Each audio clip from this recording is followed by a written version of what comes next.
92.7 big FM पर big heroes Richa Anirudh के साथ।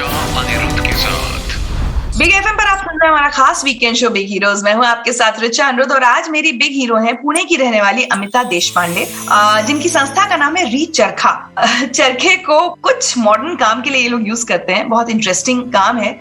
हम लोग जो प्लास्टिक रैपर्स या जो इस तरह की चीजें होती हैं जो यूं ही कचड़े में फेंक देते हैं, उसको ये लोग अपसाइकिल करके बैग्स और बहुत सारे लैपटॉप बैग्स, हैंड बैग्स, इस तरह के प्रोडक्ट्स तैयार करते हैं और इस काम के जरिए ये एक अलग ही ढंग से पर्यावरण को बचाने का काम कर रहे हैं। तो इस काम को शुरू करने की प्रेरणा आपको कब, कहाँ और क्यों, मतलब कैसे मिली, क्यों लगा कि ये काम करना चाहिए आपको? एक्चुअली सच बताओ तो जब स्कूल में मैं 8th 9th स्टैंडर्ड में कभी तो टेक्स्ट बुक में पढ़ा था कि प्लास्टिक डिग्रेड नहीं होता, तो तभी से ये मेरे दिमाग में कुछ सा कीड़ा था कि ये अगर ये डिग्रेड नहीं हो रहा तो हम इसको क्यों यूज कर रहे हैं, इसका क्या होता होगा आगे।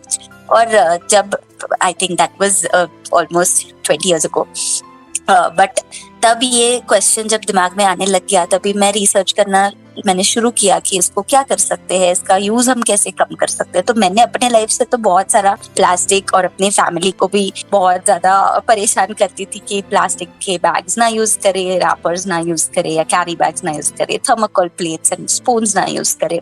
तो जो चीजें डिग्रेड नहीं होती, इसका मैंने खुद ही रिसर्च करके सब अपने आसपास वालों को मैं बताती थी कि हमें ये नहीं यूज करना चाहिए। और मुझे नहीं पता था इसमें करियर हो सकता है, तो मैं ये अपने लेवल पे, अपने फैमिली के लेवल पे इसको हमेशा से प्रमोट करती थी। बट जैसे जैसे मैं अपने करियर पे आगे चलती गई, मैंने आईटी इंजीनियरिंग किया और मैं एक आईटी कंपनी में जॉब कर रही थी पुणे में। तो तब मैंने हमारी जो सीएसआर टीम थी ये कंपनी की,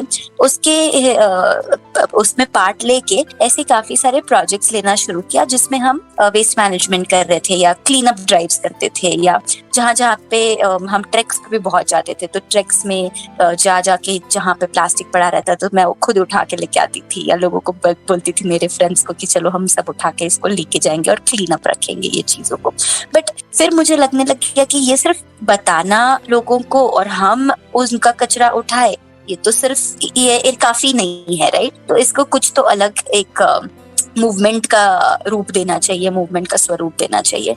तो इसके लिए मैंने फिर अपनी पढ़ाई फिर से शुरू करना चाहा। तो मेरा बैचलर्स तो हो चुका था, बट मास्टर्स के लिए मैंने यूएस के एक यूनिवर्सिटी में, पर्ड्यू यूनिवर्सिटी में एडमिशन ले लिया, वहाँ पे पढ़ाई की, वहाँ पे कुछ साल जॉब किया। फिर मैंने डिसाइड किया मैं वापस इंडिया आऊंगी और यही काम पे कुछ ना कुछ स्टार्ट करूंगी।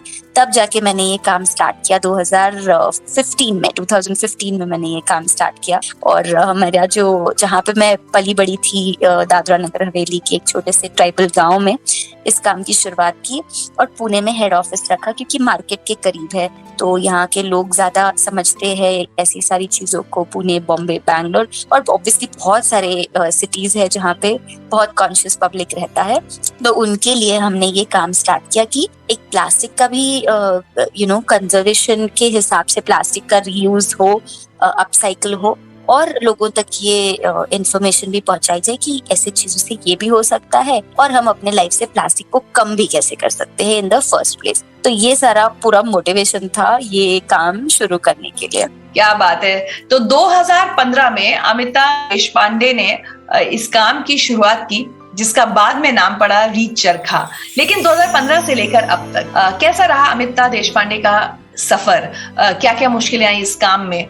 जब से शुरू किया तब से रीच चरखा बनाने तक और इतने सारे प्रोडक्ट्स बनाने तक कैसा एक्सपीरियंस रहा, लोगों की कैसी रिस्पांस मिली? ये बहुत सारे सवाल मुझे इनसे पूछने हैं और साथ ही ये भी तो जानना है कि इनके प्रोडक्ट्स कहाँ मिल सकते हैं हमको।